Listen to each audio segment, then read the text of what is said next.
kita dari buku The Third Angel Message, dan pelajaran kita saat ini yang sudah sedang kita bahas yaitu mengenai pernyataan ketiga daripada pikiran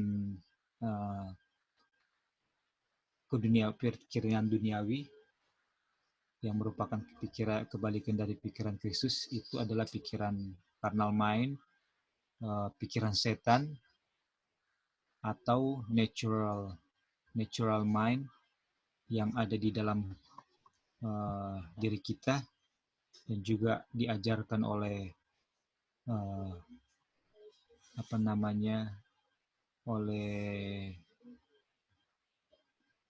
diajarkan di dalam gereja-gereja juga, ya, di dalam gereja-gereja juga. Dan pelajaran ini sudah sedang kita pelajari betapa sangat penting, karena dalam sekali dan halus sekali pekerjaan setan itu, dan betapa kita ini tidak bisa menyadari keberadaan kita sampai kita betul-betul memiliki the mind of Christ, ya, pikiran Kristus. Dan ini adalah pernyataan pengungkapan daripada pikiran carnal mind yang ketiga, ya, selain daripada kepausan dan kekafiran. Dan ini semua kalau kita lihat ada di dalam setiap manusia, setiap orang, karena setiap kita semua telah berdosa dan kehilangan kemuliaan Tuhan. Dan lebih khusus lagi, ini ada di dalam setiap orang yang mengaku Kristen, tetapi tidak memiliki pikiran Kristus. Itu dia punya itu. Dan kita sudah sedang pelajari bahwa apabila kita sudah nggak akan review semua lagi, tapi langsung kepada yang dia punya intisarinya, bahwa apabila kita meninggikan diri, ya, itu dalam arti ini, kelahiran kita, reputasi kita, kekayaan kita, bakat kita, kebajikan kita, kesalehan, filantropi itu ya dermawan, ya, suka menderma gitu, ya, atau apapun dalam diri kita yang berhubungan kita itu yang sudah dilakukan tetapi tanpa pikiran Kristus, itu tidak akan membentuk ikatan persatuan antara jiwa kita dan Kristus. Artinya, sebagai contoh demikian, kayak begini, ya, ada seseorang, dia itu tidak pernah belajar dari Kristus, tapi dia dianugerahi atau diizinkan untuk, ya, semua orang lahir, tapi dia memiliki reputasi, ya, dia memiliki reputasi yang baik, kemudian dia memiliki kekayaan, memiliki bakat, dia bisa seakan-akan bisa membuat kebajikan, ya kan, dia seakan-akan kelihatan seorang yang saleh, ya, dia banyak melakukan kegiatan filantropi, menyumbang atau apapun yang ini, tetapi dia tidak mau mengambil Kristus sebagai apa? Sebagai bagian daripada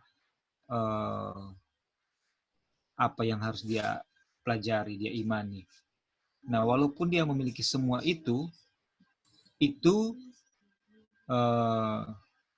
tapi dia tidak didahului oleh memiliki pikiran Kristus, semua itu tidak ada pengaruhnya atau tidak ada nilai tambah apapun yang akan membuat dia memiliki persatuan, jiwanya itu memiliki persatuan dengan Kristus, ya kan.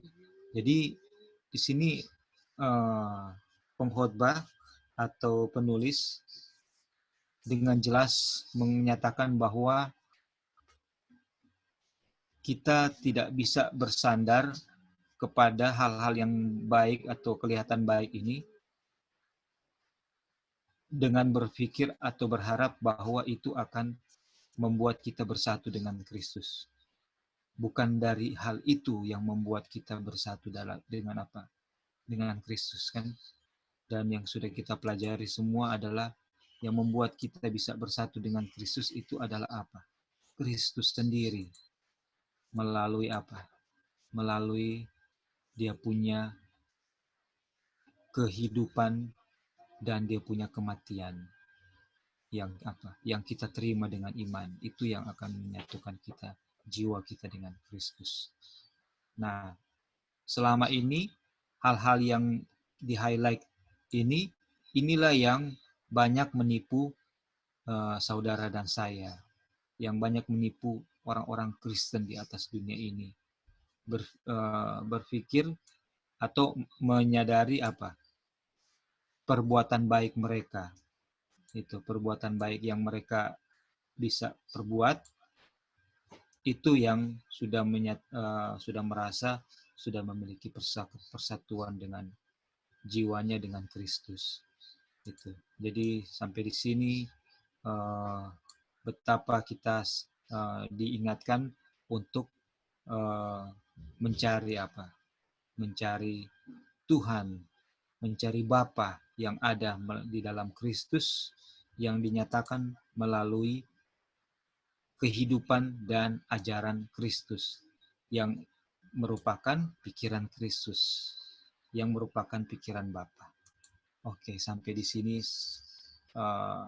kita akan lanjutkan dan mungkin ada saudara-saudara yang selama pelajaran yang lalu ada mau menambahkan atau mau pertanyaan atau apapun itu.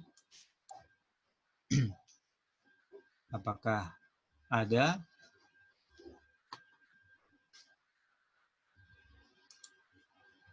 Oke, kalau belum ada nanti silakan boleh bertanya atau menambahkan karena kita sama-sama belajar bersama-sama, ya kan?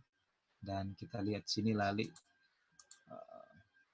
Sebelum Lali mau baca ini karena masih topiknya masih yang sama mengenai hal-hal yang kelihatan baik ya, saya bacakan dulu supaya langsung bisa di ini. Jadi kembali ditekankan oleh pengkhotbah Brother A.T. Jones dibilang bahwa kelahiran Anda, reputasi Anda, kekayaan Anda, bakat, kebajikan, kesalehan, filantropi, atau apapun yang ada dalam diri Anda atau yang berhubungan dengan Anda, bahkan perbuatan baik Anda tidak akan membentuk suatu ikatan persatuan antara jiwa Anda dan Kristus. Jadi diulangi lagi ya, ditekankan lagi. Hubungan Anda dengan gereja, cara saudara-saudara Anda memandang Anda, tidak akan ada berguna kecuali Anda percaya kepada Kristus. Kecuali Anda percaya kepada Kristus. Jadi sekarang jadi pertanyaan, kita bahas sedikit mengenai percaya, ya kan? Apakah seseorang yang selama ini dia itu seorang Kristen ya, karena dia mengaku atau merasa memiliki persatuan jiwa dengan Kristus melalui kelahirannya, salah satu dari semua yang ini ya, reputasi, kekayaan gitu ya. Dia itu pasti seorang Kristen karena dia merasakan memiliki persatuan jiwa dengan Kristus, ya kan? Tapi sebenarnya dia tidak memiliki iman atau tidak percaya pada Kristus. Jadi apa sebenarnya percaya kepada Kristus itu? Kira-kira yang dengan bahasa sehari-hari lah atau gamblang lah yang kita bisa katakan. Mungkin ada teman-teman yang dengan gamblang mau coba jawab itu. Tidak perlu terlalu hati-hati atau pokoknya yang bisa dipikirkan dah mengenai maksud daripada Brother A.T. Jones ini. apa itu percaya kepada Kristus sehingga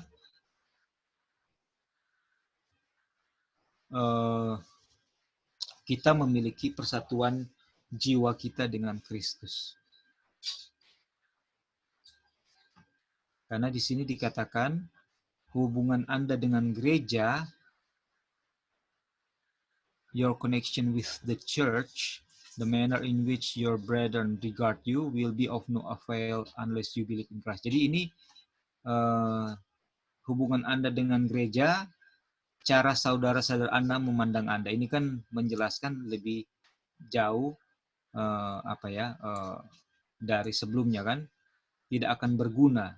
Jadi bagaimana saudara-saudara kita itu memandang kita tidak akan berguna kalau kita tidak percaya kepada Kristus. Poin apa yang Brother E.T. Jones mau nyatakan di sini, kira-kira yang perlu kita highlight?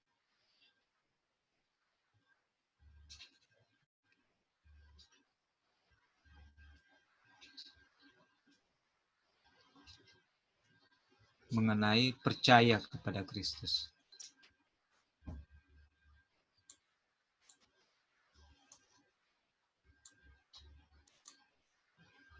Ada yang mau berikan komentar?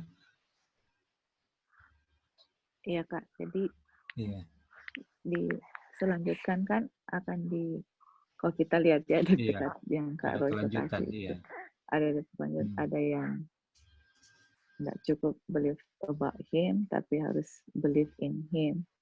Jadi harus tahu perbedaan apa artinya about him, apa perbedaan about him dengan apa perbedaan believe in him. Jadi kalau orang so tahu apa itu DP perbedaan, baru kita bisa lihat di atas itu bahwa kita punya hubungan dengan gereja atau cara orang lihat kita itu tidak akan ada berguna kecuali kita percaya kepada Kristus gitu. Jadi kalau orang sudah mengerti apa percaya in Christ, baru kita akan bisa maksudnya kalau orang enggak believe in Christ, then apapun itu tidak akan ada gunanya kecuali orang itu percaya in Christ gitu Kak. Jadi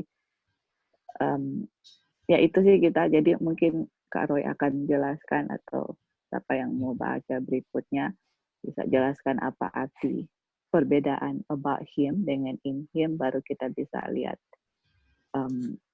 baru mungkin akan lebih mengerti Kak dia punya statement yang Brother Jones ada kasih. Thank you Kak. Oke, thank you. Ya. Jadi sekarang kita fokus kepada pertanyaan yang tadi sudah sudah dinyatakan bahwa apa itu percaya kepada Kristus kan, dan Mbak E.T. Jones sebagaimana yang Joy sudah nyatakan itu, dia memberikan perbedaan akan percaya tentang dia dan percaya di dalam dia.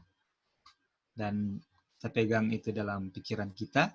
Dan apakah Lali boleh lanjutkan untuk membaca dari di dalam dia apa artinya? Nah itu, mulai dari di dalam dia. Ya, thank you Joy sudah memberikan introduction untuk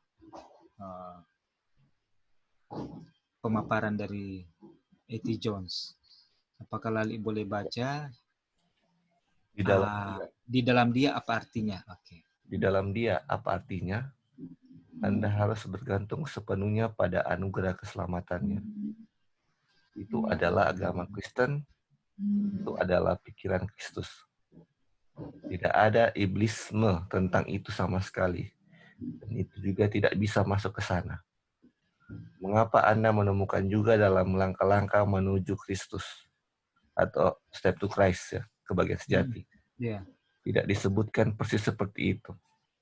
Saya akan bacakan satu atau dua bagian dari langkah dari step to Christ, mulai dari halaman 67 dan membaca ke halaman 71. Good. Lanjut Kak, kondisi lanjut. kehidupan yang kekal sekarang selalu seperti dulu. Seperti di surga sebelum kejatuhan orang tua pertama kita, ketaatan yang sempurna pada hukum Tuhan, kebenaran yang sempurna. Dan jika Anda dan saya tidak memilikinya, kita tidak akan pernah memiliki hidup yang kekal. Kami tidak dapat memilikinya sekarang atau kapanpun lain waktu. Jika Anda dan saya tidak memiliki ketaatan yang sempurna pada hukum Tuhan. Dari nafas pertama yang kita tarik sampai yang ini, sekarang, malam ini, dan itu harus sampai yang terakhir kita tarik, maka hidup yang kekal bukan milik kita. Tetapi sama seperti Anda dan saya memiliki ketaatan yang sempurna pada hukum Tuhan itu, maka hidup kekal adalah milik kita saat itu juga. Tetapi ketaatan yang sempurna itu harus dibaca, kataku, dari nafas pertama yang kita tarik sampai yang sekarang ini, malam ini, dan itu harus sampai yang terakhir kita tarik, meskipun itu 10.000 tahun dari sekarang, di kedalaman keabadian. Saya tidak menanyakan apakah Anda memahami ini, saudara-saudara. Percayalah dan kamu akan memahaminya. Nah, bukankah ini bertentangan dengan sesuatu yang telah dihotbahkan sebelumnya? Itu tidak bertentangan dengan apa yang telah saya khotbahkan. Itu adalah apa yang telah saya khotbahkan sepanjang waktu dan apa yang dikhotbahkan setiap orang yang memberitakan Injil. Ya, boleh lanjut, Li. Ini masih sama. Kondisi kehidupan yang kekal sekarang selalu seperti dulu. Seperti di surga sebelum kejatuhan orang tua pertama kita, ketaatan yang sempurna pada hukum Tuhan, kebenaran yang sempurna. Jika kehidupan kekal diberikan dalam kondisi apapun yang kurang dari ini, maka kebahagiaan seluruh alam semesta akan terancam. Kami tidak memiliki kebenaran kami sendiri yang dapat digunakan untuk memenuhi tuntutan hukum Tuhan. Oke, sampai situ dulu, Li. Oke, jadi dari Lali, gimana kira-kira apa yang sedang dinyatakan di sini? Ya, yang baru dibaca ini ya Kak. Jadi kan ada dua, believe about him and believe in him kan. Sekarang dia mau jelaskan apa believe in him. Jadi ini dia punya arti itu kayak pengertian iman kan. Bergantung sepenuhnya. Percaya dalam percaya ya. Bergantung sepenuhnya pada anugerah keselamatannya. Kayak iman kan bergantung pada firman kan. Kalau percaya pada Tuhan, padanya atau percaya kepada Kristus, bergantung pada anugerah keselamatan. Dan ini dibilang di sini, ini dari jadi keselamatan itu, yaitu kita harus menuruti semua hukum-hukum Tuhan ya, sama seperti waktu sebelum manusia jatuh dalam dosa. Jadi kalau kita tidak memiliki sifat itu, sifat yang sebelum jatuh dalam dosa, kita tidak layak kan, ini dibilang di sini tidak layak untuk surga kan. Tetapi ini atau Jos bilang dari kita lahir sampai nanti nafas terakhir kita mau tarik, walaupun itu katanya 10.000 tahun depan, kita tidak akan memiliki itu. Oh, tidak akan memiliki itu atau? Maksudnya kita nggak bisa untuk memiliki kondisi waktu sebelum jatuh kan Kak? Iya. Atau memiliki ketaatan yang sempurna itu dari nafas kita tarik sampai itu, ini dia bilang. Jadi kayak maksudnya nggak akan bisa dapat itu kecuali dalam Kristus. Kecuali dalam Kristus. Maksudnya kalau dengan orang punya ini tanpa di dalam Kristus kan? Betul. Iya. Makanya harus ada belief in Christ atau bergantung pada anugerah Kristus sepenuhnya. Karena kalau nggak bergantung di situ, nggak akan bisa-bisa kan itu, atau nggak akan, mungkin itu baru awalnya aja, kita mungkin akan lihat betul sekali. Selanjutnya apa ya. Oke, thank you.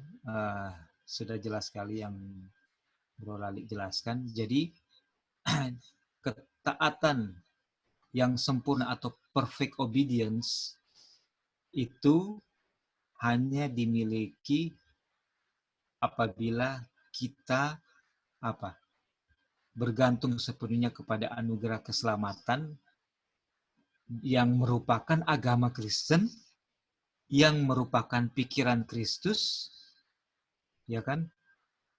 Dan yang merupakan kondisi apabila seseorang di dalam Kristus.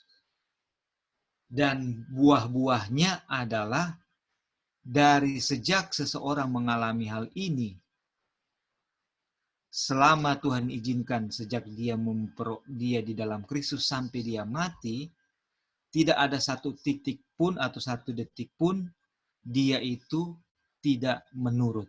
Itu yang sedang dinyatakan oleh Brother E.T. Jones. Jadi kalau kita masih somehow jatuh, ya, dan tidak perfect obedience, ya kan, kita saja, ya, kita bisa kita tidak memiliki perfect obedience, itu hanya menyatakan kepada kita bahwa kita tidak di dalam Dia, kita tidak percaya di dalam, ya, kita tidak percaya di dalam Kristus, kita tidak bergantung sepenuhnya pada anugerah keselamatan, dan kita tidak mengerti agama Kristen itu apa, atau kita tidak memiliki pikiran Kristus. Ini jelas sekali. Jadi pikiran Kristus itu akan menghasilkan karakter surgawi, karakter orang-orang yang layak untuk tinggal di dalam surga, yang tidak akan membahayakan surga dan alam semesta. Karena dari ujung kaki sampai ujung rambut itu menurut dengan sempurna sampai ke sel-sel yang paling kecil itu, semuanya menurut.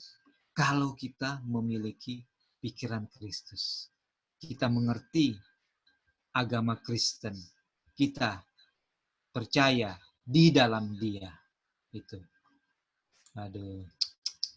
Jadi betapa di sini, betapa pikiran Kristus itu sangat apa? Sangat penting untuk saudara dan saya mengerti, dan kita kita miliki.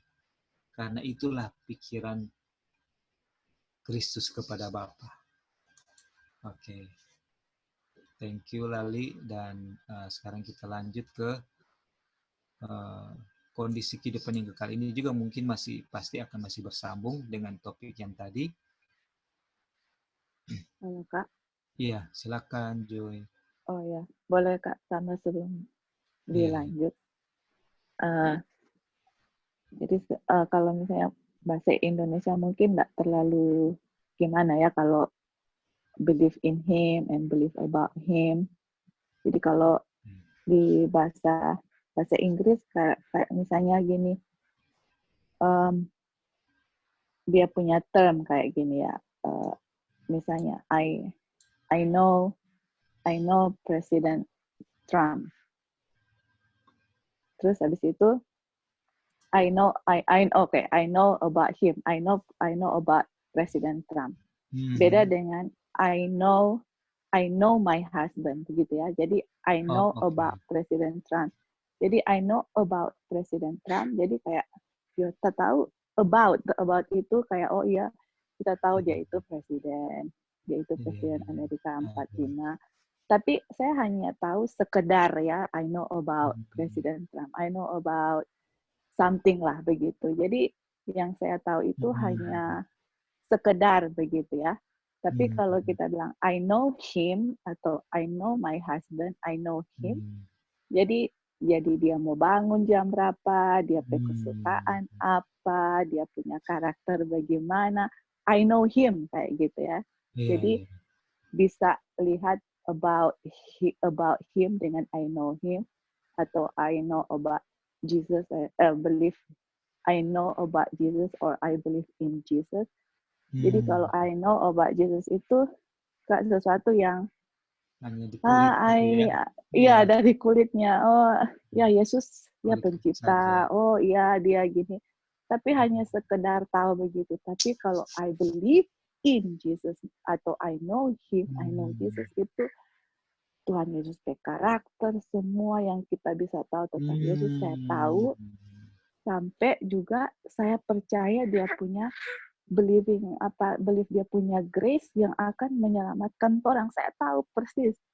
Jadi grace itulah yang bergantung. Jadi karena betul. Jadi karena saya tahu Kristus punya kuasa itu sampai di mana dan saya bergantung di situ. Disitulah saya punya ketergantungan yang membuat saya bisa Tuhan obey di dalam saya semua the law of God.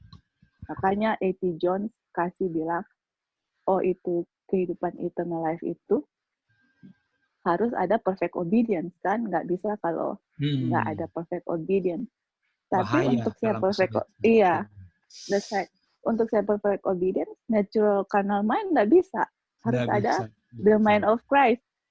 Makanya saya harus I believe in Him, bukan I believe about Him. Kalau saya believe about Him, nggak akan bisa ada perfect obedience. Nah, orang kondisi selama ini apa semua orang? Saya itu believe about Jesus, bukan believe in Him. Karena orang semua jatuh. Itu hanya manifestasi bahwa orang believe about Him, bukan believe in Jesus. Itu ya orang kondisi semua. Jadi yang Ellen White, A.T. Jones, Wagner, Proclaim the Third Angel Spaces sebenarnya untuk supaya orang believe in Jesus, believe His character, tahu dia punya karakter, tahu dia punya cinta, tahu dia punya kuasa. Semuanya itu untuk apa sebenarnya? Untuk supaya orang bisa Tuhan yang melakukan pekerjaan obedience di dalam kita. Dan kan faith works by love kan yang Kak Roy selalu tekankan. Jadi tahu cintanya Tuhan. Pokoknya I know Him gitu. I know whom I have believed kan itu yang Ellen White punya, salah satu Ellen White punya lagu favorit. Jadi ya puji Tuhannya itu yang kasih ingatkan lagi kepada kita bahwa kita harus believe in Him. Orang harus tahu Dia sepenuhnya, bukan oh I know about Him, tapi I know Him personal, my personal Savior gitu Kak. Jadi kalau kembali lagi ke atas itu yang tadi Kak Roy tanya pertama itu Kak, yang gereja dengan apa saudara-saudara. Apa itu lagi Kak dia punya itu dia? Ini. Sorry. Percaya kepada Kristus. Ini yang menentukan kan? That's right. Kamu punya connection dengan gereja. Cara-cara saudara menang Anda tidak akan ada avail unless you believe in Christ. Jadi itulah dia punya apa ya, mau di gereja kah, orang mau lihat orang apakah, it doesn't matter unless kecuali orang believe in Christ, itu yang matter mungkin di pemandangan Tuhan. Thank you Kak Roy. Iya, betul sekali. Thank you. Jadi Halo Roy. Iya, silakan Joyce dulu baru anti early ya. Kalau kita sudah Kak. Bukan Joy, tadi satu siapa sebelum anti early, maksud kita anti early kasus dulu. Kayaknya. Kasus. Oh iya, anti early dulu baru anti sus. Anti early Jo. Ya, oke. Kita cuma mau nyambung Joy tadi yang about yang contoh mengenai yang kalau kita tahu mengenai Trump, berarti kita mengetahui Jesus, tapi Jesus nggak mengenal kita, gitu. Jadi itu yang maksudnya. Jadi saya mengetahui mengenai Trump, about Trump, tapi Trump doesn't know about me, gitu kan? Sedangkan terus contoh mengenai kalau Joy tahu mengenai si Roy, si Dino, dan Dino tahu mengenai Joy, dan jadi itu berarti kalau Jesus berarti Jesus mengenal kita. Kita mengenal Jesus, Jesus mengenal kita itu kan. Tapi kalau about Him, jadi hanya pihak sebelah. Saya kita tahu mengenai Yesus, tapi Yesus tidak mengenal kita. Itu aja. Thank you. Betul. Yesus kenal kita, anti kita yang nggak kenal Yesus. Mungkin kebalikannya kali. Karena Yesus pasti kenal kita, kitanya yang nggak kenal Tuhan Yesus. Oh, oke. It's a good example, cuman the other way around gitu. Iya. Saya kenal mungkin ada yang Yesus tahu saya nggak kenal Yesus. Iya. Apakah pernah Tuhan Yesus bilang I don't know you? Aku waktu Tuhan Yesus menolak orang yang mengaku, atau mungkin bahasanya bukan begitu ya?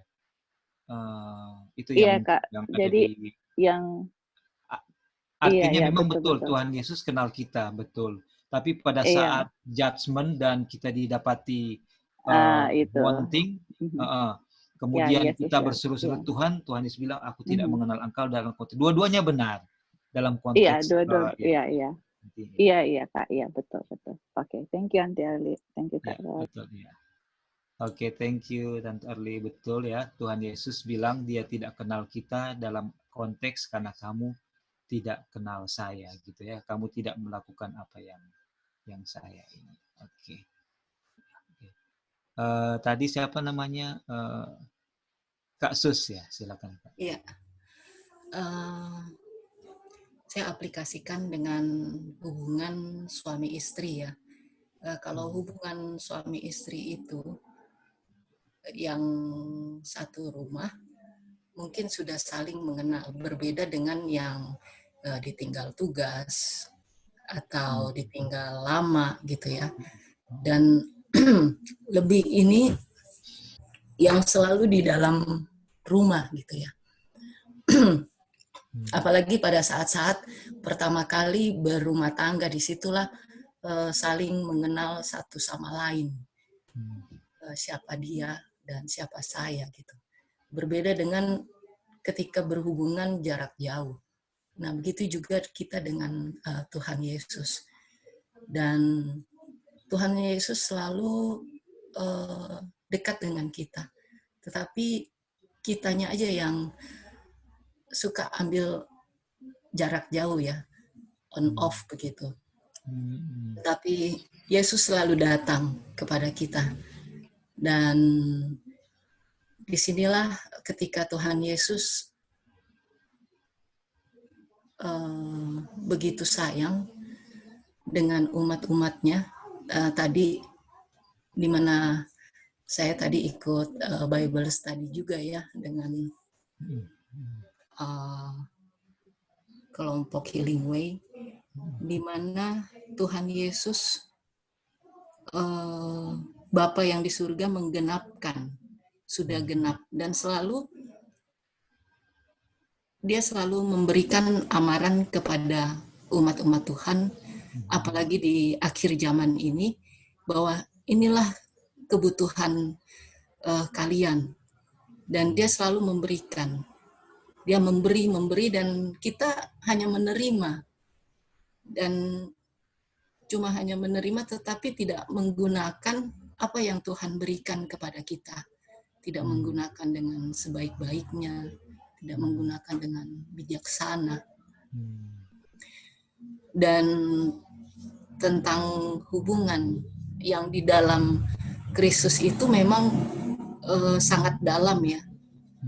Kalau kita terpisah, nah di situ terputus lagi hubungan.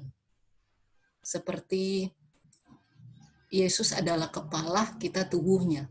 Nah, pada saat ini kita masih terpisah. Ya kan? Yesus di surga, kita badannya di bumi. Tetapi kasih karunia yang memberikan kita. Bagaimana Tuhan masih memberikan ini, ada satu hubungan yang harus dijalin antara umat dan Kristus. Nah, disinilah kita berdoa kepada Tuhan. Bagaimana Tuhan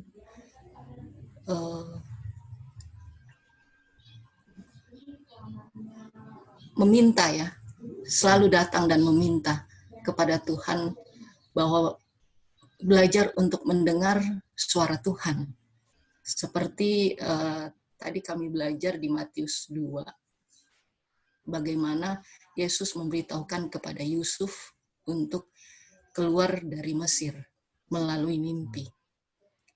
Dan untuk umat-umat Tuhan di akhir zaman ini, Tuhan berbagai macam cara melalui suaranya. Dan di sini kita harus belajar untuk mengenal suara Tuhan supaya tidak bimbang, Tuhan, apakah ini petunjuk dari Engkau atau bukan ya?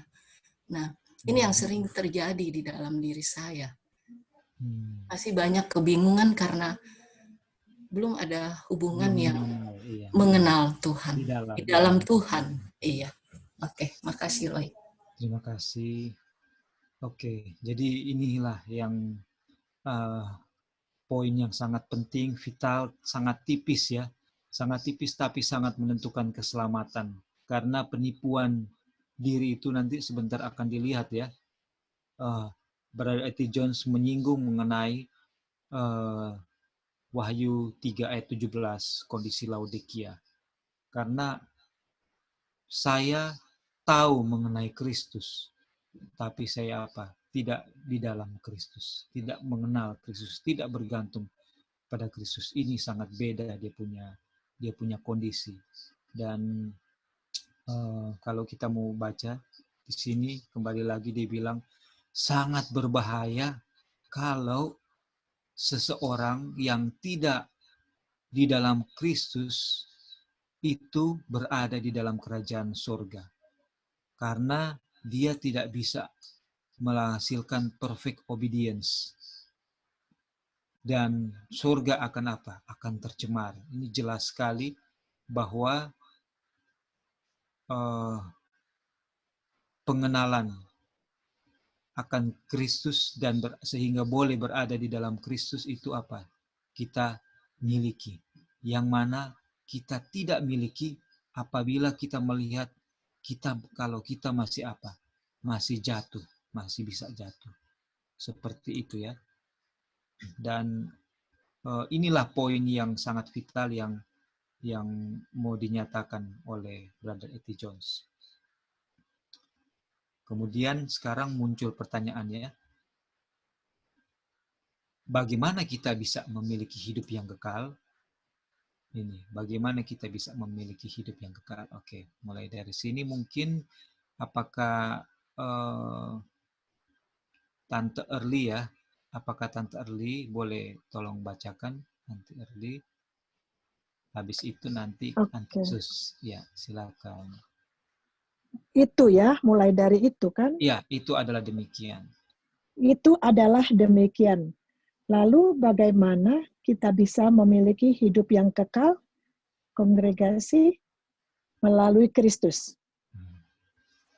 Karunia Tuhan adalah hidup yang kekal melalui Yesus Kristus, Tuhan kita. Tapi kita harus dapat memiliki kebenaran yang sempurna sebelum kita dapat memiliki hadiah itu. Bukankah begitu? Oh iya, seperti Tuhan. Dia datang dan berkata, di sini, di dalam Kristus, adalah kebenaran yang sempurna. Di sini adalah ketaatan yang sempurna kepada hukum Tuhan sejak lahir sampai kubur. Anda mengambilnya dan itu akan sepenuhnya memenuhi kondisi di mana hanya setiap orang dapat memiliki kehidupan kekal. Oke, ini padat sekali dia punya inti.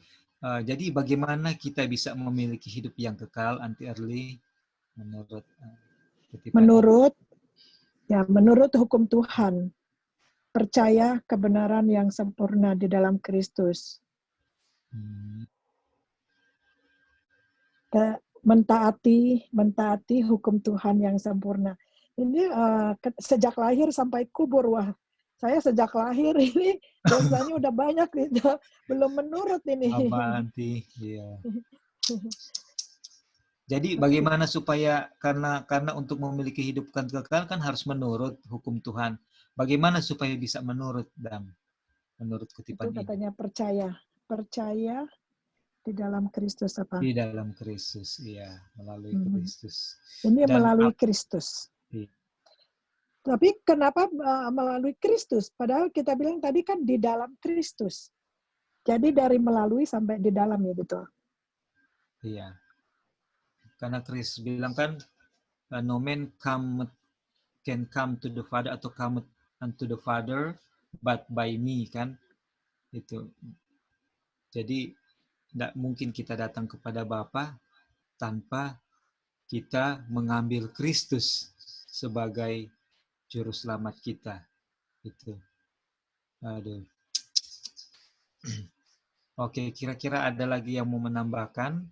Terima kasih Aunty Early. Ada lagi yang mau menambahkan kutipan ini? Sangat padat ya. Dari sisi yang lebih kita lihat dari berbagai macam sudut pandang yang ada. Oke, mari kita lihat ke sisi siapa di Alkitab yang dinyatakan memiliki the mind of Christ. Ada satu cerita yang dinyatakan oleh roh nubuat, dia dinyatakan memiliki the mind of Christ. Dan dia bukan orang yang memiliki label Kristen. Atau sama orang Kristen, dia dilabelkan orang kafir. Tapi roh nubuat katakan dia memiliki the mind of Christ. Paulus, oke. Paulus, karena orang-orang tahu dia jahat ya, dan ketika dia sudah bertobat mereka tidak mengenal dia. Oke. Nah ini memang sudah dilabelkan memang orang kafir gitu oleh orang-orang, dan orang seperti ini kena bayangannya saja orang Yahudi akan menyingkir, akan merasa akan harus melakukan ritual karena sudah jadi najis. Nikodemus belum, mungkin ada itu tapi orang bukan ini yang dimaksud. Itu dia Lali. Orang Samaria yang baik hati, kalau orang baca di situ roh nubuat bilang dia menggambarkan Kristus. Dia itu memiliki the mind of Christ. Kalau orang, walaupun kita belum, karena setelah tahu ini pelajaran ini kan the mind of Christ itu, dia itu disamakan dengan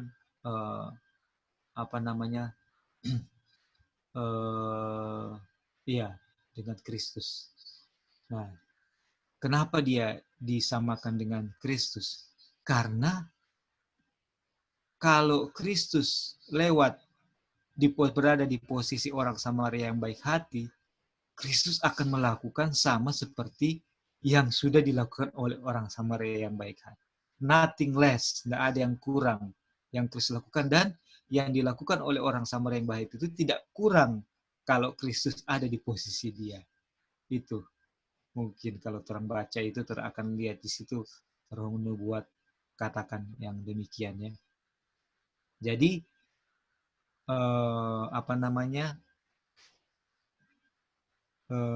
Kristus ada di dalam siapa? Ada di dalam dia menghasilkan buah-buah yang sama dengan Kristus punya apa? Punya buah. Itu. Sementara orang-orang yang percaya atau yang mengaku orang-orang yang percaya pada Kristus atau mengenal Kristus tapi tidak dalam Kristus itu berputar. Dia punya apa? Dia punya langkah. Tidak seperti itu tapi ambil jalan apa? Berputar. Siapa mereka? Imam dan apa? Orang Lewi. Mereka berputar. Mereka tahu mengenai Kristus. Mereka katanya kenal Kristus, tapi mereka tidak di dalam Kristus. Kenapa? Karena the mind of Christ mereka tidak mau ambil itu. The life and the teaching atau the mind of Christ, mereka tidak rasa perlu itu untuk mereka ambil sebagai bagian daripada karakter mereka. Itu. Oke. Nah sekarang nanti kalau ada yang mau tambahkan silakan ya. Oke, apakah Antisus ya bisa lanjutkan baca ini? Baiklah, ini mulai dari baiklah.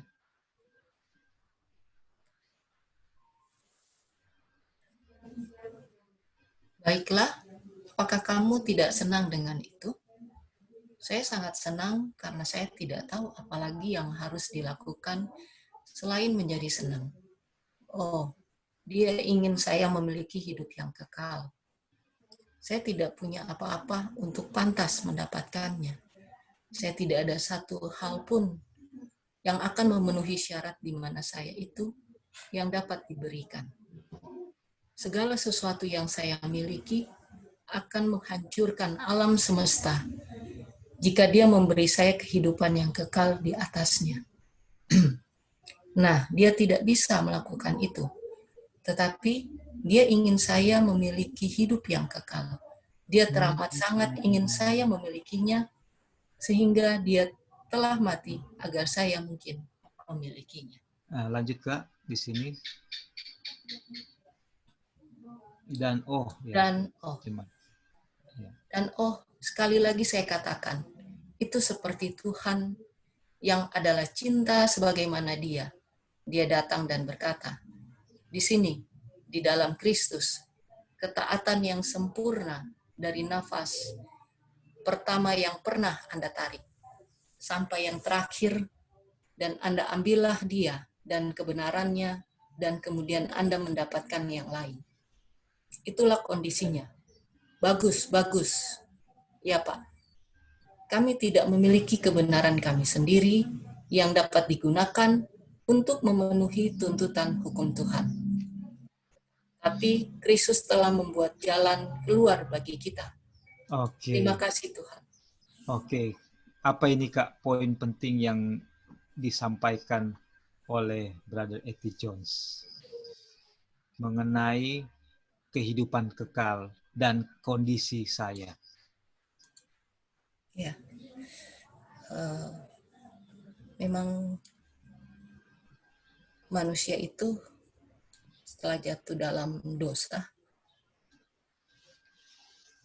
membutuhkan keselamatan, penebus, dan itu telah dijanjikan. Janji mulai dari Taman Eden, Abraham, dan sampai kita pada saat ini. Dan janji itu genap ketika kita sudah belajar bagaimana kelahiran Tuhan Yesus. Dia memberikan contoh dan memberikan kemenangan itu, dan pada akhirnya kita diberikan satu jaminan keselamatan, dan dia telah mati untuk kita dengan darahnya. Dan inilah yang berita yang bukan senang saja ya, tetapi ya sangat tidak ada orang lain yang bisa melakukannya, hanya Yesus dan Bapanya yang di surga. Dan inilah kasih karunia yang cuma-cuma, dan semuanya itu adalah pemberian. Dan kita hanya menerimanya. Sebenarnya kalau dipikir cuma menerima ya, udah hidup itu memang enak ya. Semuanya Tuhan sediakan. Apa yang enggak Tuhan sediakan? Semuanya, segala sesuatunya gratis. Dan Tuhan juga tidak membiarkan manusia itu kelaparan. Saya pernah dengar satu ilustrasi bahwa ada tukang cukur, dia bilang sama pelanggannya sambil mencukur rambutnya bahwa Tuhan itu nggak ada, katanya. Kalau memang Tuhan itu ada, kenapa ada orang kelaparan, ada bencana alam, dan banyak penderitaan katanya di dunia ini. Dan orang yang dicukur itu dia hanya diam dan dia tidak bisa menjawab. Dan ketika dia keluar dari ruangan tempat cukur itu, dia melihat ada orang gila yang rambutnya gimbal, panjang, dan berantakan, dan dia masuk lagi ke dalam ruangan itu dan dia bilang sama tukang cukur itu bahwa di sini nggak ada tukang cukur katanya. Terus tukang cukurnya bilang, ada, saya katanya. Oke, kalau kamu memang tukang cukur, kenapa masih ada orang gila ada di situ katanya, rambutnya berantakan, nggak beraturan. Dan tukang cukurnya bilang, karena dia nggak mau datang sama saya.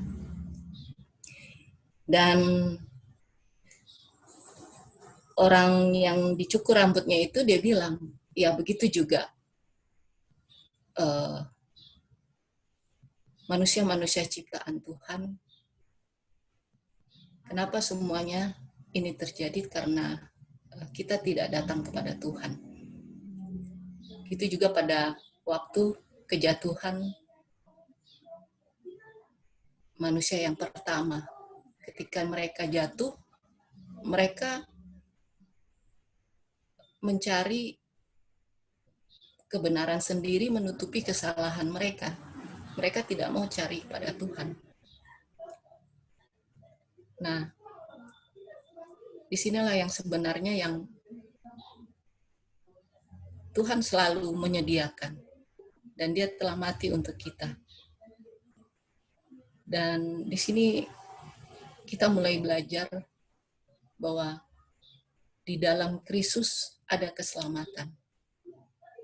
Dan ada janji. Dan ada kebenaran. Itulah yang menyelamatkan kita.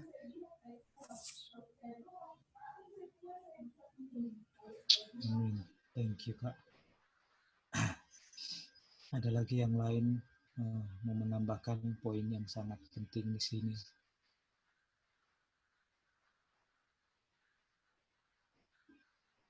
Oke, kita buka Kejadian pasal 3 ya.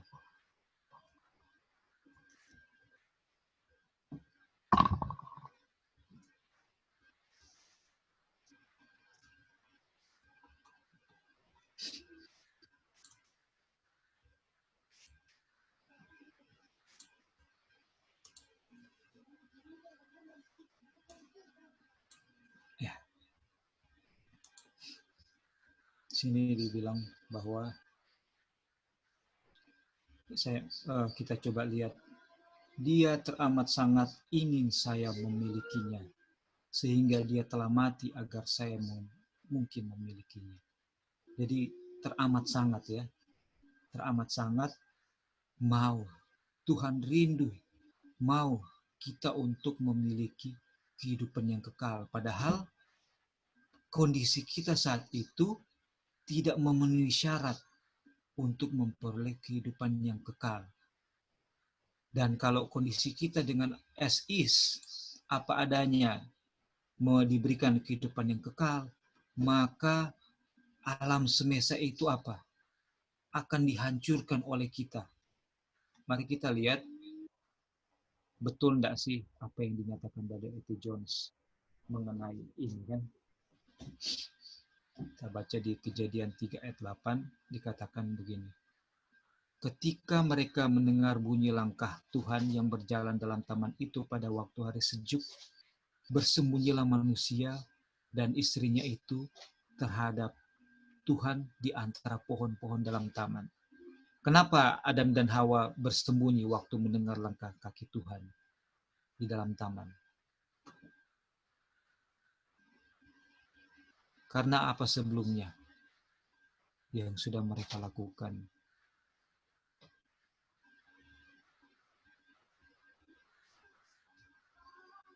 Ada yang masih ingat cerita ini? Kenapa Adam dan Hawa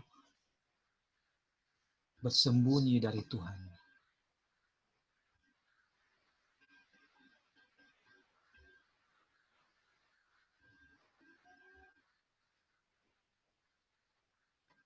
Apa bisa dengar? Iya, bisa dengar ya. Kenapa Adam dan Hawa di Kejadian 3 ayat 8 waktu mendengar langkah kaki Tuhan, langkah Tuhan di dalam taman, mereka bersembunyi. Kenapa mereka bersembunyi? Baru sekarang kan mereka bersembunyi, sebelumnya mereka tidak pernah bersembunyi.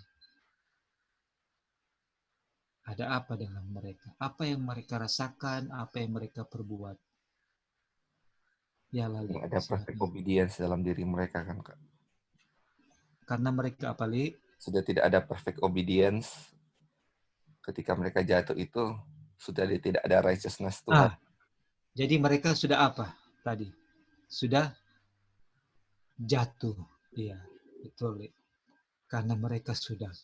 Sebelumnya, mereka kenapa bersembunyi? Karena mereka tahu bahwa mereka sudah telanjang. Dan kenapa mereka telanjang? Karena mereka tahu mereka sudah, Lali bilang tadi, sudah jatuh. Sudah melanggar hukum Tuhan. Apa yang Tuhan perintahkan untuk mereka, jangan perbuat, sudah mereka apa? Lakukan. Mereka sudah melanggar. Inilah kondisi mereka. Sudah jatuh, sudah berdosa, sudah telanjang. Dan Tuhan tahu itu.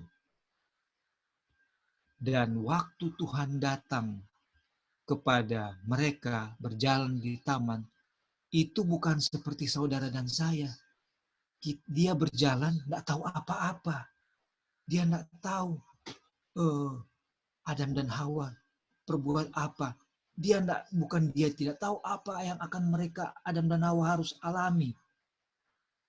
Dan dia tidak meninggalkan apa Adam dan Hawa. Dia tidak langsung menjalankan upah dari apa yang sudah dia nyatakan di Kejadian 2 ayat 17 kalau nggak salah ya. Pada saat engkau memakan buah pohon dalam taman ini, saat itu you will surely die. Engkau pasti akan mati. Waktu Tuhan melangkah di dalam taman itu, dia tahu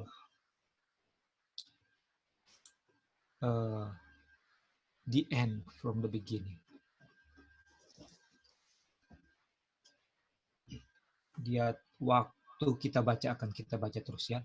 Tapi Tuhan memanggil manusia dan berfirman, di manakah engkau? Manusia menjawab, ketika aku mendengar bahwa engkau ada dalam taman ini, aku menjadi takut karena aku telanjang. Sebab itu aku bersembunyi. Firman-Nya, siapa yang beritahukan kepadamu bahwa engkau telanjang? Apakah engkau makan dari buah yang kularang engkau makan itu?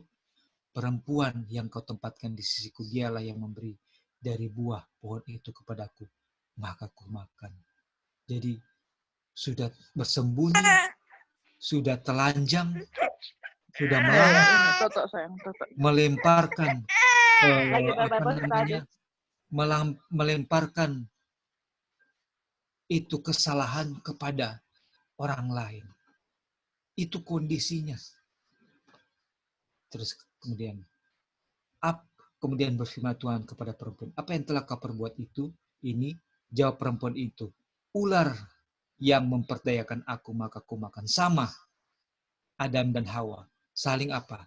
Menyalahkan, sudah berdosa, bersembunyi, dan tidak ada rasa bersalah, tidak ada rasa berdosa, tidak ada keinginan untuk bertobat. Semua itu tidak ada. Sudah harus mati dan tidak ada peluang untuk diselamatkan. Tidak ada dari diri mereka yang bisa diandalkan Tuhan atau bisa digunakan Tuhan untuk dihadapkan ke alam semesta bahwa mereka itu bisa diselamatkan. Tidak ada. Ini kondisi mereka. Dan Tuhan tahu itu.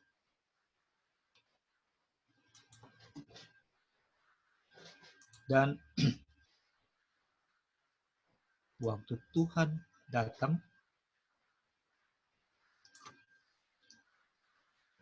dia tahu di sini.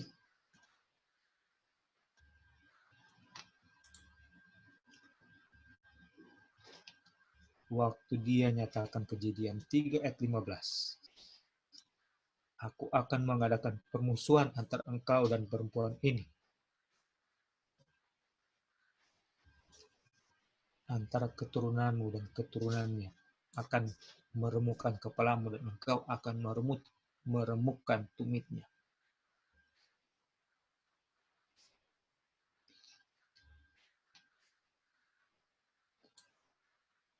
Waktu dia kasih tahu ini,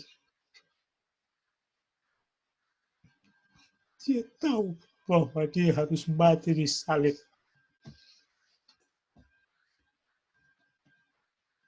Karena dia tahu jalan keselamatan hanya melalui salib.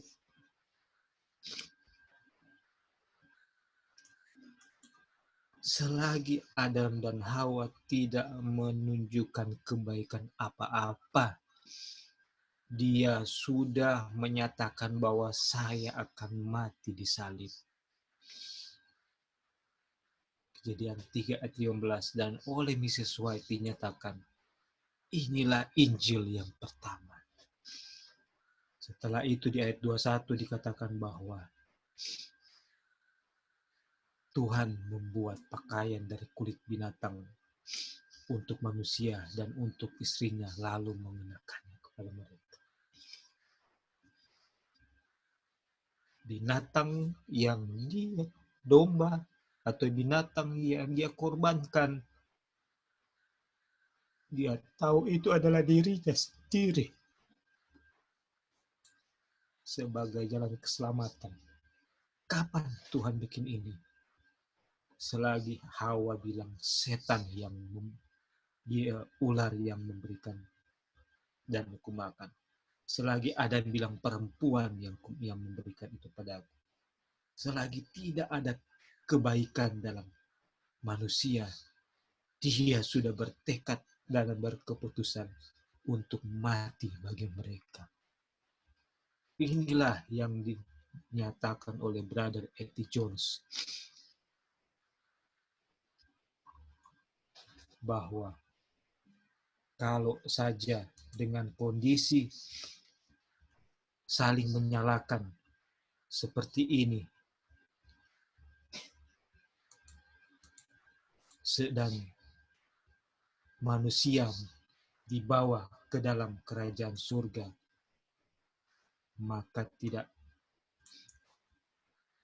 seluruh alam semesta akan apa? Akan berada dalam keadaan bahaya. Alam semesta yang tidak ada titik noda akan hancur. Itulah sebabnya dikatakan hanya di dalam Kristus kita bisa datang kepada Bapa. Hanya melalui domba yang disembelih kita bisa datang kepada Bapa yang suci, kudus, tidak bercela, sementara kita apa? Tercela. Kira-kira sampai di sini ada yang mau menambahkan?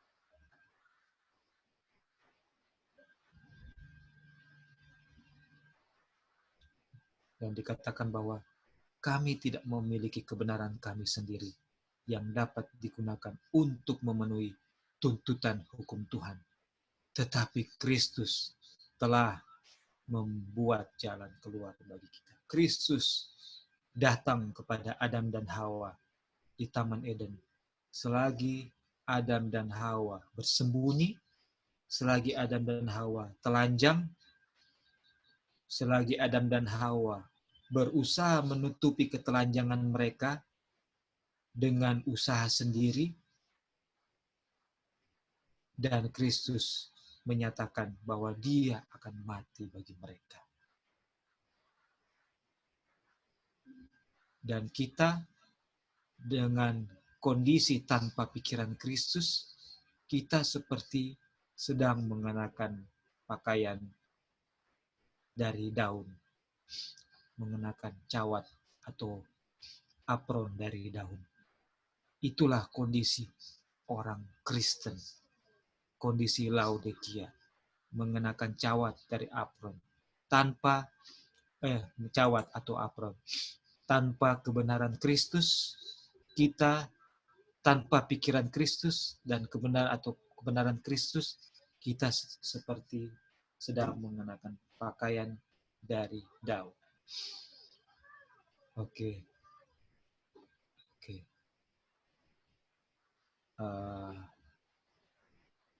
Sekarang kita boleh, apakah Dion ya? Dion yang ada di sini ya.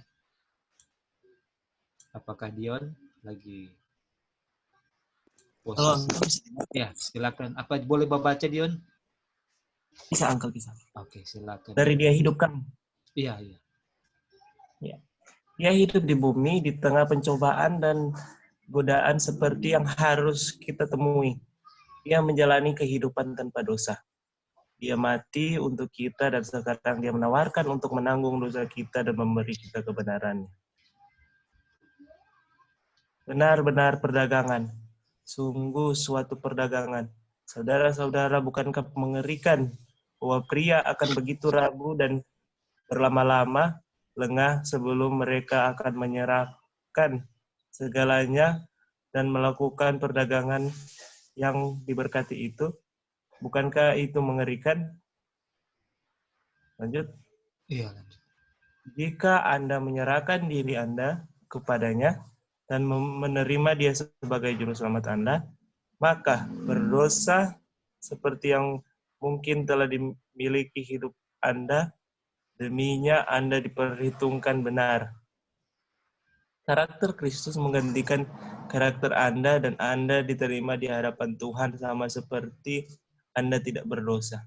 Oke, kira-kira Dion apa yang sedang dinyatakan di sini sehubungan dengan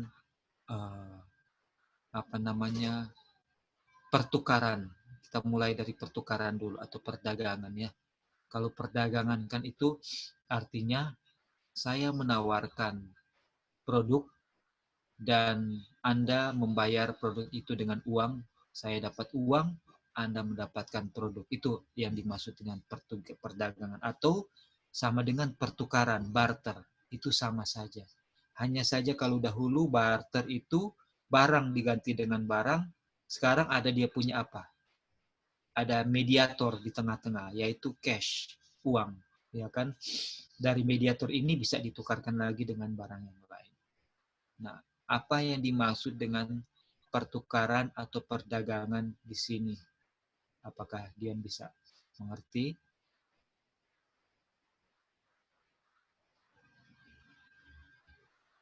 Dan yang Kristus tawarkan, Kristus jual itu adalah dia tawarkan kehidupan kekal.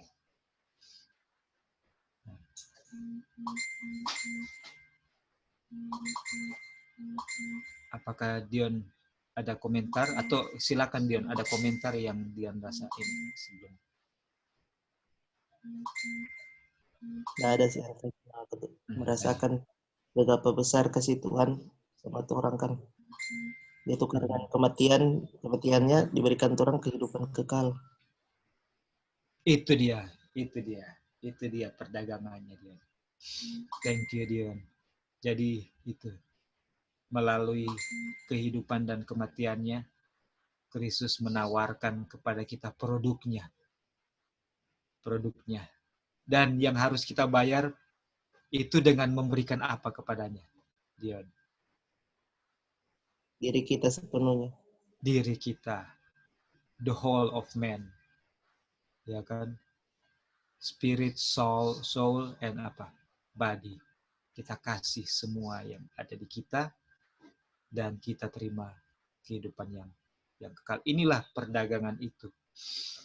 Dan siapa yang paling mahal yang harus bayar? Apakah kita yang lebih mahal? Kalau perdagangan selalu ada dia punya measurement, dia punya market value kan, harga pasar.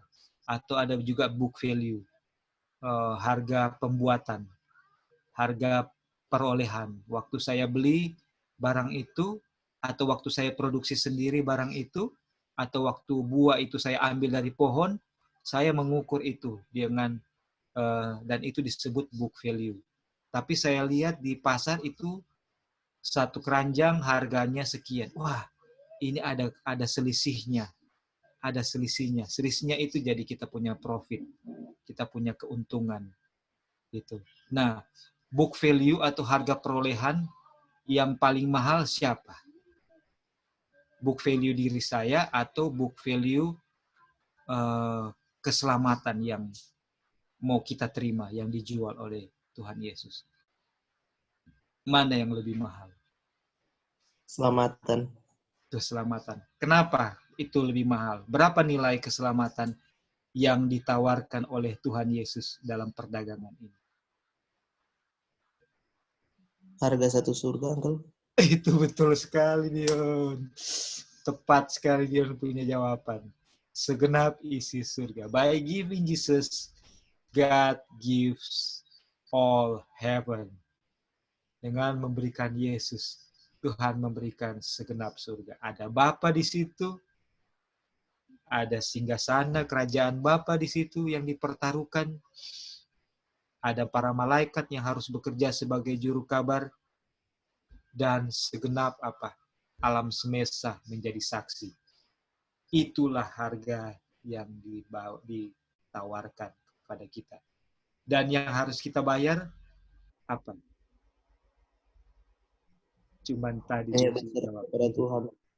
Apakah ini fair trading? Adil? Perdagangan yang adil atau enggak, Dion? Tidak, Uncle. Tidak adil. Yang mendapatkan gain paling banyak, keuntungan yang paling besar siapa?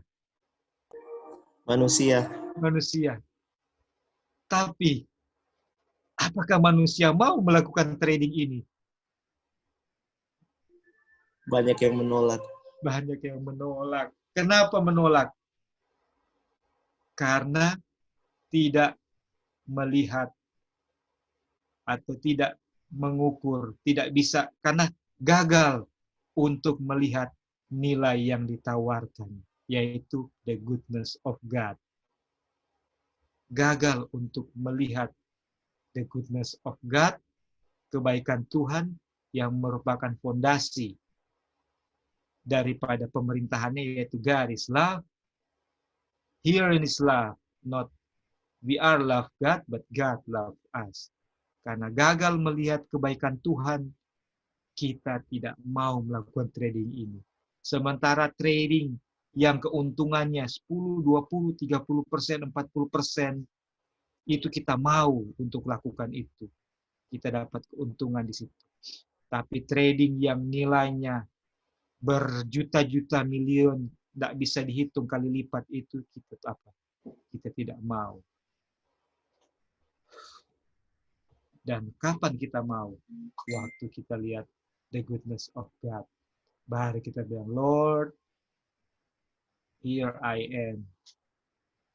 Inilah aku dengan apa adanya. Saya mau untuk apa? Dibuat mau untuk mencintai Engkau dan menuruti kehendak-Mu dengan segenap hati. Bahkan sampai ke ujung dunia pun, saya mau apa? Preaching the gospel, sebagaimana yang dilakukan oleh rasul-rasul. Berarti pembelajaran kasih Tuhan ini yang tak akan pernah habis kan, berarti kan, sampai di dunia baru. Ya, karena itulah karakter dan fondasi daripada pemerintahan surga. Mau habis kapan? Pemerintahan surga itu fondasinya kasih yang melimpah dari Bapa, disalurkan melalui Mikael, Tuhan Yesus, dan seluruh alam semesta menerimanya dengan melimpah-limpah, dan mereka kembalikan menjadi nyanyian pujian setiap jam, setiap menit, setiap detik. Apapun yang mereka lakukan, mereka selalu memuji-muji Tuhan, karena mereka begitu dipuaskan oleh apa? Oleh damai sejahtera yang tidak bisa digambarkan oleh kita yang masih berdosa, yang hanya bisa melihat apa yang di mata kita. Tidak akan ada habisnya. Ya, kita sampai di sini. Kita akan lanjut, mungkin kita usahakan lagi satu pertemuan lagi. Tapi kita lihatlah bagaimana Tuhan ini. Karena kita nikmati setiap pelajaran ini ya, kita enjoy supaya kita bisa mengerti langkah demi langkah yang mau dinyatakan oleh Brother Eddie Jones. Saudara-saudara, ada yang mau kira-kira mau menambahkan atau mau bertanya untuk kita jawab sama-sama dari sini?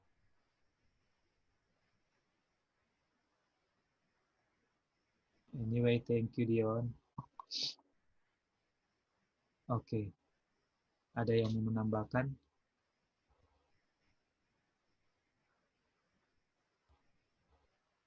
Oke. Jadi boleh kita simpulkan bahwa kita tidak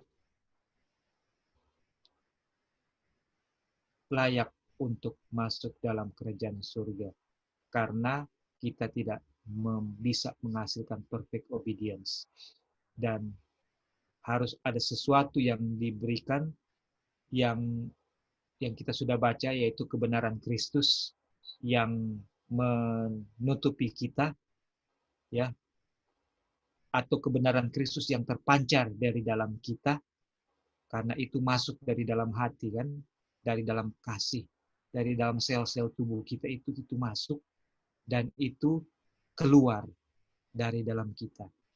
Sehingga semua ketidakbenaran kita tidak dilihat oleh Bapa, tapi Bapa melihat Kristus di dalam kita.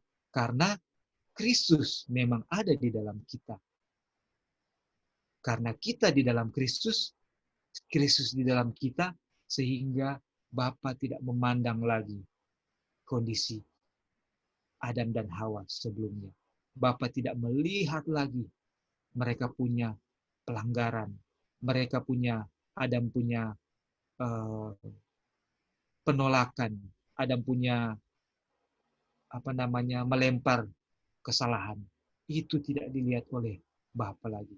Yang dia lihat adalah Adam adalah seseorang yang rindu untuk kelahiran Mesias. Seseorang yang sudah bertobat, yang sudah menerima kasih karunia-Nya, sehingga sudah bertobat dan menjadi seorang yang sangat rindu untuk melihat Mesias. Dia menanti-nantikan Mesias lahir di zamannya dia, tapi sampai dia menutup matanya, dia tidak melihat Mesias, tapi dia menerima dengan iman bahwa persembahan korban domba yang senantiasa harus mati karena dosa-dosanya, itu karena dosa-dosanya. Dan dia terima itu dengan iman. Dan Tuhan menerima Adam punya pertobatan dan menutupi Adam dengan kebenaran Kristus. Itulah yang kira-kira sekiranya boleh menjadi bagian kita. Tidak ada yang baik di dalam kita ketika Tuhan mati bagi kita. Tetapi kebaikan Tuhan itulah yang harus kita terima. Kita terima Kristus dalam kita agar perfect obedience boleh ada di dalam kita dan kita boleh dalam kerajaan surga. Iya, silakan dia. Sekarang pertanyaannya begini. Ketika kita lebih mempelajari, lebih banyak akan kasih Tuhan, apakah cobaan yang datang kepada diri kita lebih sedikit atau lebih banyak? Iya. Pencobaan setan kan lebih, dia pikir ketika kita merenungkan kasih Tuhan, dia tidak mau kita fokus pada kasih Tuhan kan. Di sini kita lihat ketika kita fokus kepada kasih Tuhan, mungkin sepanjang hari ini kita berdoa menyerahkan diri kepada Tuhan, biarlah Tuhan kehendak Tuhan yang jadi kan. Tentu pasti ada cobaan dan tantangan pada diri kita sepanjang hari ini. Betul. Dan pencobaan itu apakah itu kasih Tuhan juga? Iya. Kasih Tuhan juga. Kalau kita sudah terima, kita terima dengan iman bahwa Tuhan memiliki rancangan terbaik, damai sejahtera bagi kita. Segala sesuatu yang kita alami hari ini, kita terima dengan iman bahwa itu adalah rancangan Tuhan dan itu adalah rancangan yang terbaik. Kalau itu adalah cobaan untuk mengungkapkan kita punya defek-defek karakter yang harus diperbaiki sebelum waktunya habis. Itu kan yang maksudnya Dion. Jadi akan ada apa? Pengungkapan karakter melalui pencobaan. Melalui cobaan. Supaya kita selalu bersandar kepada Tuhan setiap saat, ya kan? Oke. Thank you Dion. Ada lagi mungkin satu lagi terakhir. Oke, kalau sudah tidak ada, puji Tuhan, terima kasih kepada Tuhan untuk kesempatan boleh belajar firman Tuhan yang sangat penting ini. Kiranya semua ini boleh terjadi untuk kepujian dan kemuliaan bagi nama Tuhan, menjadi kekuatan bagi kita semua, karena kita semua bawa ini di dalam nama Tuhan Yesus. Dan apakah Dion boleh tolong untuk berdoa tutup sambil kita bawakan doa-doa yang senantiasa mungkin apa yang masih sempat Dion ingat, yang biasa jadi pokok doa kita, apa saja yang bisa didoakan, yang Dion terpikirkan, dan mungkin ada tambahan lagi yang mau didoakan saat ini.